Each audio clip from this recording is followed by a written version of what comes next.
ये कहानी आज से 2200 साल 9 महीने पहले की कहानी है, जहाँ पर हमें एक लड़की को दिखाया जाता है जिसका नाम मेरी है। मेरी अपने खाने से पहले ईश्वर की प्रार्थना करती है और तभी वहाँ पर एक छोटा सा चूहा आता है जो उसका खाना चुराने की कोशिश करता है। मेरी बहुत ही दयालु होती है, वो उसे अपने खाने में से एक टुकड़ा दे देती है और तभी वहाँ पर एक तेज़ रोशनी आती है जो कि एक एंजल है। एंजल की आवाज़ मेरी को बताती है कि बहुत जल्दी तुम्हारे घर में एक बहुत ही दिव्यमान बच्चा पैदा होगा जिसका नाम होगा मिसाया। तुम्हें उसकी रक्षा करनी होगी। मैरी कहती है कि ठीक है, मैं ऐसा ही करूँगी। और इसके बाद वो रोशनी खिड़की से जाकर सीधा आसमान में एक स्टार बनकर चमकने लगती है। ये स्टार आसमान में सबसे तेज चमक रहा होता है जिसे देखकर सभी जानवर हैरान होते हैं। अब जो चूहा होता है जिसे मेरी ने रोटी का टुकड़ा दिया था, उसने सारी बातें सुन ली थी, इसीलिए वो सब बातें जाकर सभी जानवरों को बता देता है। वहीं हमें एक डोंकी को दिखाया जाता है जिसका नाम बो होता है।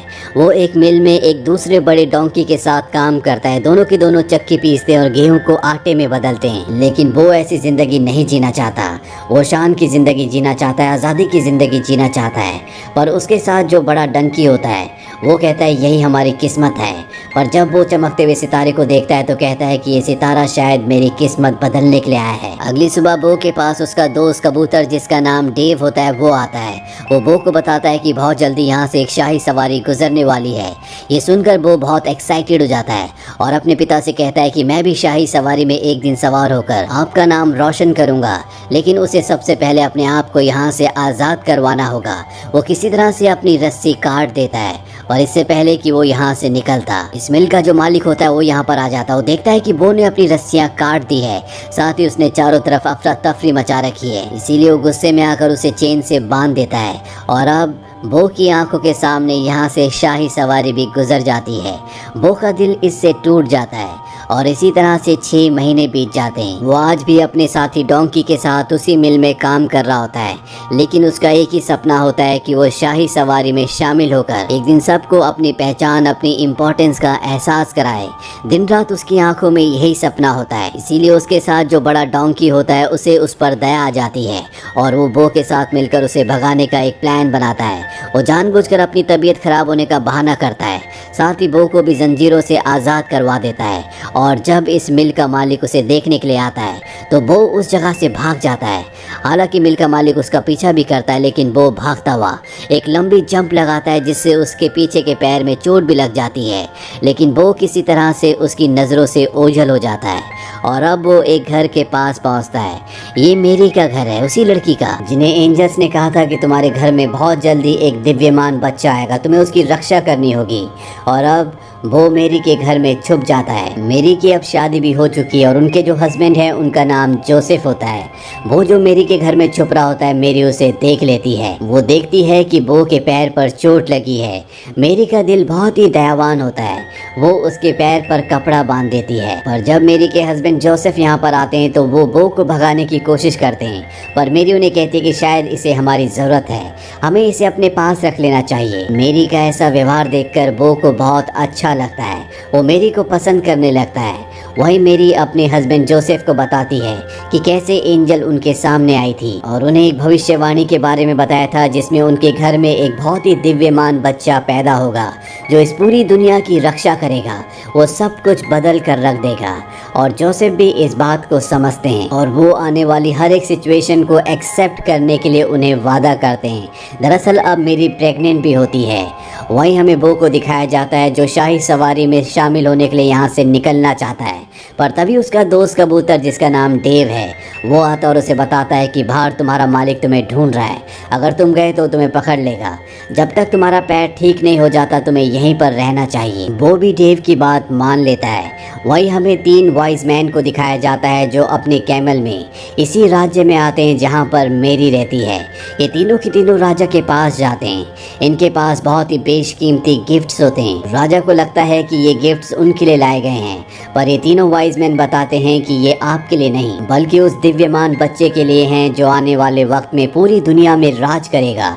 ये सुनकर राजा को बिल्कुल भी अच्छा नहीं लगता। राजा इन तीनों से कहता है कि तुम जा सकते हो, और इसके बाद वो अपने एक सिपाही को बुलाता है जो कि बहुत ही खतरनाक होता है और उसके पास 2 खतरनाक डॉग्स भी होते हैं। राजा उसे आदेश देता है कि जाओ और उस दिव्यमान बच्चे को ढूंढो और खत्म कर दो ताकि कोई भी इस दुनिया पर मेरे अलावा राज ना कर पाए। अब वो सिपाही अपने दोनों खतरनाक डॉग्स को लेकर यहाँ से निकल जाता है और उसके डॉग्स को वो रैट मिल जाता है जिसने सबसे पहले इस भविष्यवाणी को सुना था। डॉग्स उससे पूछते हैं और रैट डर से उन्हें सब कुछ बता देता है, साथ ही वो मेरी का पता भी बता देता है। वही मेरी और जोसेफ को दिखाया जाता है जो अब बैथलेहम जाने की तैयारी कर रहे होते हैं जो इस शहर से बहुत दूर है। बो को भी वो अपने साथ ले जाना चाहते हैं, लेकिन वो उनके साथ नहीं जाना चाहता क्योंकि अगर वो इस शहर से गया तो वो राजा से बहुत दूर हो जाएगा और शाही सवारी का हिस्सा नहीं बन पाएगा। शाही सवारी का हिस्सा बनकर वो सबको अपनी इम्पोर्टेंस के बारे में बताना चाहता है। मेरी जब देखती है कि उसके साथ वो नहीं आना चाहता तो वो अपने हस्बैंड जोसेफ से कहती है कि हमें यहाँ से पैदल ही निकलना होगा, और जोसेफ और मेरी बैथलेहम के लिए पैदल निकल जाते हैं। बो को घर पर ही छोड़ देते हैं और अब यहाँ पर वो सिपाही अपने खूंखार डॉग्स के साथ आ जाता है। उसके डॉग्स देखते हैं कि वहाँ पर बो है। वो बो से पूछते हैं कि मैरी कहाँ पर है, पर बो उन्हें कुछ भी नहीं बताता। डॉग्स उसके पैर पे बंधे हुए दुपट्टे को देख लेते हैं जो कि मैरी का होता है और वो उसे स्मेल करते हैं, जिसके बाद उन्हें पता चल जाता है कि मैरी किस तरफ गई है और अब वो मैरी का पीछा करते हुए बैथलेहम की तरफ निकल पड़ते हैं। वो अब मैरी को किसी भी कीमत पर बचाना चाहता है क्योंकि वो मैरी से बहुत प्यार करता है, इसीलिए वो भी बैथलेहम की तरफ अपने दोस्त डेव के साथ निकल पड़ता है। डेव उसे एक शॉर्टकट रास्ता बताता है जो कि बहुत ही खतरनाक होता है। यहाँ पर बड़ी बड़ी चट्टानें और पहाड़ियाँ होती है, पर वो मैरी की जान बचाने के लिए उस रास्ते से आगे बढ़ता है जहाँ पर उसे बहुत ही मुसीबतों का सामना करना पड़ता है। यहाँ पर उसकी मुलाकात एक शीप से भी होती है। वो बो से कहती है कि मैंने सुना है कि बहुत जल्दी एक दिव्यमान बच्चा पैदा होने वाला है। मैं उस आसमान में चमकते हुए तेज सितारे का पीछा कर रही हूँ, इसीलिए मैंने अपने झुंड को छोड़ दिया है। इसीलिए मैं भी अब बैथलेहम की तरफ जाना चाहती हूँ जहाँ पर मैरी और उनके हस्बैंड जोसेफ गए हैं, और अब ये सब के सब उस तरफ बढ़ने लगते हैं। यहाँ पर वो शिकारी भी अपने खतरनाक डॉग्स के साथ पहुँच चुका होता है, पर इससे पहले कि ये मेरी तक पहुँचते वहाँ पर वो और उसके साथी पहुँच जाते हैं।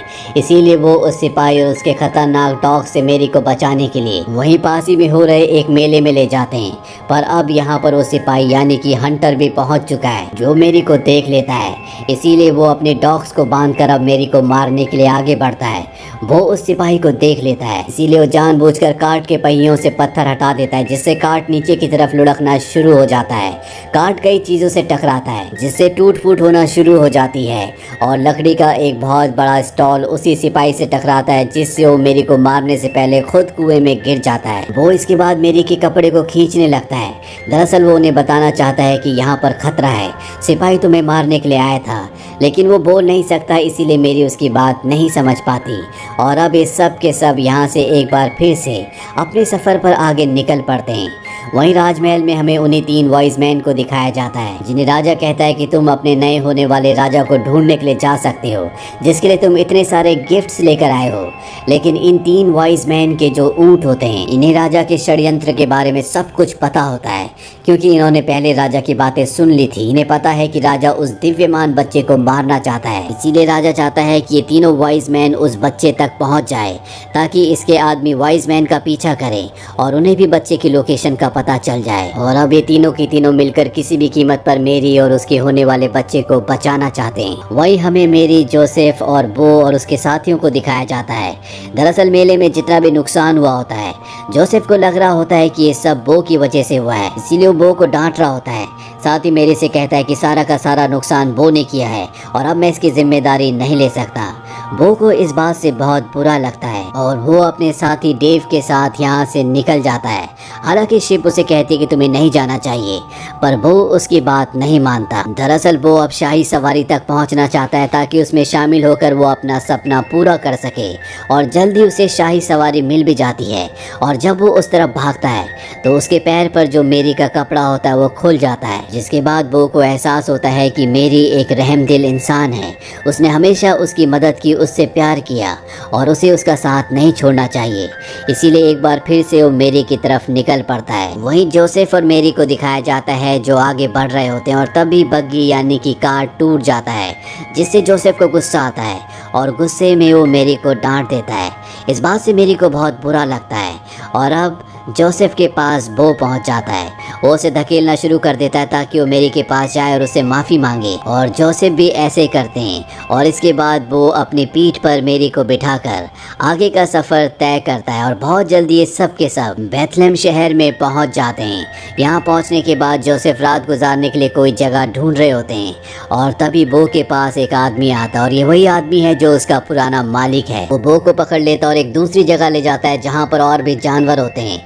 यहाँ पर वो बो को बांध देता है और अब यहाँ पर जो घोड़ा और गोट होते हैं वो बो को बताते हैं कि हमारे मैंगर उसे कहा जाता है जहाँ पर जानवरों का खाना रखा जाता है। पिछले 9 महीनों से आसमान में चमकने वाले उस तेज तारे की रोशनी इसी मैंगर के ऊपर पड़ रही होती है और जब बो को ये पता चलता है तो वो समझ जाता है कि वो दिव्यमान बच्चा जो पैदा होने वाला है वो इसी मैंगर में इसी जगह पर होगा। वो हॉर्स और गोट से कहता है कि तुम मेरी यहाँ से निकलने में मदद करो। वो दोनों इसकी मदद करते और यहाँ से बो निकल जाता है और तभी उसे शीप और उसका साथी डेव मिलते हैं। वो इन दोनों से कहता है जल्दी से तुम किसी भी तरह से मदद लेकर आओ, मैं मैरी के पास जा रहा हूँ। अब मैरी और उसके बच्चे को मारने के लिए राजा का वो खतरनाक सिपाही वो हंटर जिसके पास 2 डॉग्स भी हैं वो भी इस शहर में पहुँच चुका होता है। साथ ही वो तीनों वाइज मैन भी अपने ऊँट के साथ यहाँ पहुँच चुके होते हैं। वो तीनों वाइज मैन अपने ऊँटों को बांधकर खुद उस बच्चे को ढूंढने के लिए शहर में निकल पड़ते हैं। दरअसल इन्हें पहले से पता होता है कि इस दुनिया में कोई दिव्य शक्ति पैदा होने वाली है और वो यहीं बेथलेहम में पैदा होगी। अब वो किसी तरह से मैरी और जोसेफ तक पहुंच जाता है जो अभी भी बाहर होते हैं। दरअसल मैरी की तबीयत अब खराब होना शुरू हो गई है और वो इन दोनों को अपने साथ इशारे से चलने को कहता है। ये दोनों उसके पीछे जाने लगते हैं और अब सिपाही अपने डॉग्स के साथ इन्हें देख लेता है। वो भी इनका पीछा करना शुरू कर देता है।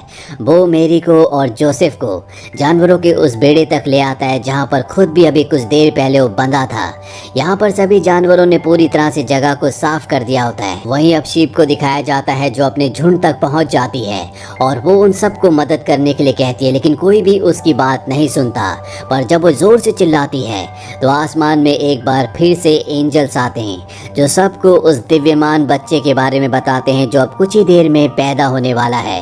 वहीं डेव को दिखाया जाता है जो उन तीनों ऊँटों तक पहुंच जाता है जो वाइज मैन के हैं जिन्हें बांधा हुआ है और वो उन्हें आज़ाद कर देता है।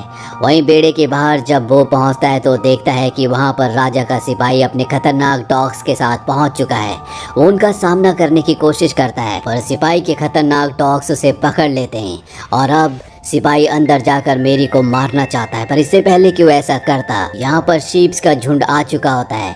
साथ ही डेव यहाँ पर तीनों ऊँटों को लेकर आ गया होता है और ये सब के सब उस सिपाही पर हमला कर देते हैं। ऊँट उसे और उसके डॉग्स को घसीट कर एक पहाड़ी से नीचे लटका देते हैं और अब वो डॉग्स और वो सिपाही तीनों के तीनों नीचे गिरने वाले होते हैं और तभी सबको एक बच्चे की आवाज़ सुनाई देती है। सब समझ जाते हैं कि मेरी ने एक बच्चे को जन्म दिया है जिससे सभी को खुशी होती है। और अब सिपाही जिसके नीचे डॉग्स लटके हुए होते हैं वो अपना वजन कम करने के लिए उनकी चेन छोड़ देता है। वो उन्हें बचाने के लिए नीचे भागता है और अब सिपाही अपनी तलवार को चट्टान में गाड़ कर ऊपर आने की कोशिश करता है, लेकिन इससे चट्टान फट जाती है और वो नीचे गिरकर मारा जाता है। वहीं वो को दिखाया जाता है जिसने दोनों डॉग्स को पकड़ लिया होता है और अब वो उन दोनों को ऊपर खींचकर उन दोनों की जान बचा लेता है। इसके बाद ये सब के सब उस जगह जाते हैं जहाँ पर उस दिव्यमान बच्चे का जन्म हुआ होता है। ये सब उस बच्चे को देखते हैं और बहुत खुश होते हैं। यहाँ पर वो डॉग्स भी आ जाते हैं जो पूरी तरह से अब बदल चुके हैं। उन्हें अपनी गलती का एहसास है और ये जो बच्चे का जन्म हुआ होता है ये और कोई नहीं बल्कि जीसस क्राइस्ट होते हैं। अब यहाँ पर वो वाइज मैन भी आ जाते हैं जो जीसस क्राइस्ट के लिए गिफ्ट्स लेकर आए होते हैं। वो गिफ्ट्स जीसस क्राइस्ट को दे देते हैं। यहाँ पर इनके जो 3 ऊँट होते हैं उनमें से जो फीमेल ऊँट होती है वो कहती है कि इस पल को दुनिया हमेशा याद रखेगी। अब वो यहाँ से जाना चाहता है। उसे लगता है कि जोसेफ उसे पसंद नहीं करते, पर मेरी और जोसेफ उसे अपने साथ रखने का फैसला कर लेते हैं। साथ ही उसके पुराने मालिक से उसे खरीद खरीद भी लेते हैं। और इस तरह से वो जो हमेशा से एक बड़ा काम करना चाहता था, उसने इस दुनिया का सबसे बड़ा काम किया, क्योंकि उसे विश्वास था कि वो इस दुनिया में कुछ इम्पोर्टेंस रखता है। दुनिया ने उसे गधा कहा, एक ऐसा जानवर जिसके अंदर दिमाग नहीं होता, जो कुछ नहीं कर सकता, लेकिन उसने अपने आप को कभी गधा नहीं माना। उसे हमेशा अपने आप पर विश्वास था। उसने दुनिया की बातों पर विश्वास नहीं किया, और उसके इसी विश्वास से उसने अपने आप को पूरी दुनिया में सबसे अलग, सबसे इम्पॉर्टेंट बना लिया। इसीलिए हमें भी अपने ऊपर विश्वास रखना चाहिए। तो ये थी पूरी कहानी फिल्म द स्टार की।